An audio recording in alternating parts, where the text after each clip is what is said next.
नमस्कार, मैं हूं निखिल और आप देख रहे हैं हमारा स्पेशल प्रोग्राम तारीख। इसमें हम आपको सुनाते हैं उस तारीख से जुड़े इंटरनेशनल किस्से।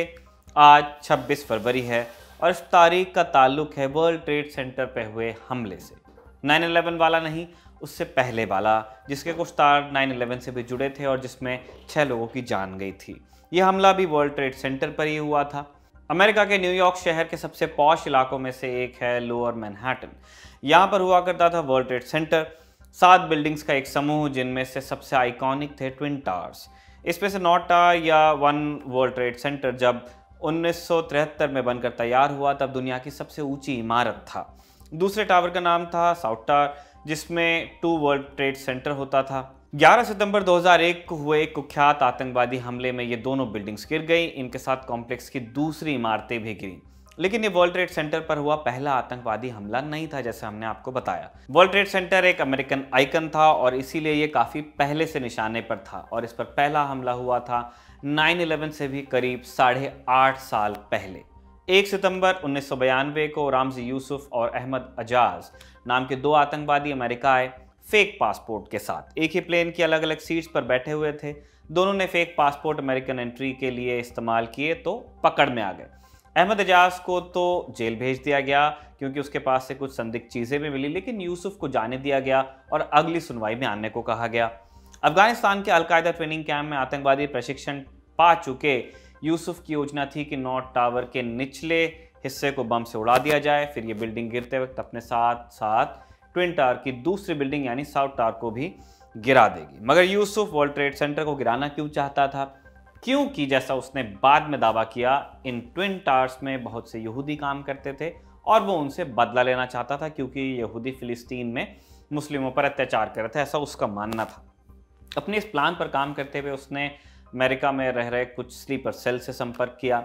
स्लीपर सेल्स वो आतंकवादी संगठन होते हैं जो सालों तक शांत रहते हैं या अंडरग्राउंड रहते हैं, सामान्य जीवन बिताते हैं, लेकिन जब किसी घटना को अंजाम देने का वक्त आता है तो तुरंत सक्रिय हो जाते हैं।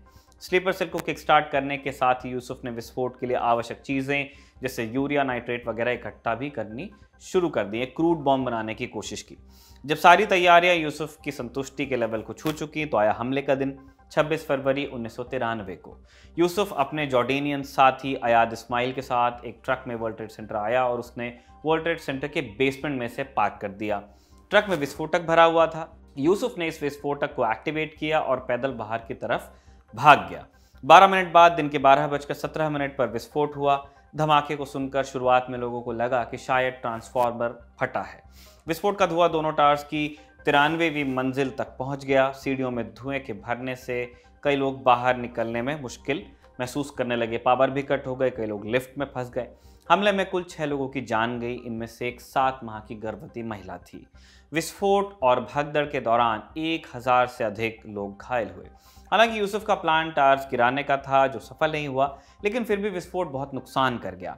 बाद की जांच से निष्कर्ष निकला कि यदि ट्रक को WTC की नींव के करीब पार्क किया गया होता, यानी कि टावर के नींव के पास पार्क किया होता, तो हो सकता था कि यूसुफ की योजना सफल होती। यूसुफ ने बाद में माना कि आतंकवादी घटना थी, लेकिन साथ में जोड़ा कि अमेरिका द्वारा समर्थित इजराइल के आतंकवाद को उसी की भाषा में जवाब देना जरूरी है। बम विस्फोट के कुछ घंटों बाद यूसुफ पाकिस्तान भाग गया था और फिर 7 फरवरी 1995 को पाकिस्तान के इस्लामाबाद शहर में पकड़ा गया। 8 जनवरी 1998 को अमेरिका की अदालत ने उसे 1993 के हमलों का दोषी मानते हुए 240 साल की सजा सुनाई। 1993 के इस वर्ल्ड ट्रेड सेंटर हमले में उसके साथ कुछ अन्य लोग भी शामिल थे, जिनमें महमूद अबू हलीमा, महमूद सलमेह, निदाल अय्यद शामिल थे। इन सभी को यूसुफ के चाचा खालिद शेख मोहम्मद का समर्थन प्राप्त था। इस समर्थन का मेन पार्ट था आर्थिक मदद। इसके अलावा वो यूसुफ को हमले और उसकी तैयारी के दौरान भी फ़ोन पर इंस्ट्रक्शंस देने में लगा था। बाद में खालिद शेख मोहम्मद 9/11 हमले का मास्टरमाइंड बना। उधर ओसामा बिन लादेन इन इमारतों के न गिरने से दुखी था और उसने एक और हमला प्लान किया जो 9/11 को मूर्त रूप में हमारे सामने आया। 9/11 जिसने पूरी दुनिया को बदल कर रख दिया। उस हमले की बात फिर कभी होगी। आज की तारीख में बस इतना ही।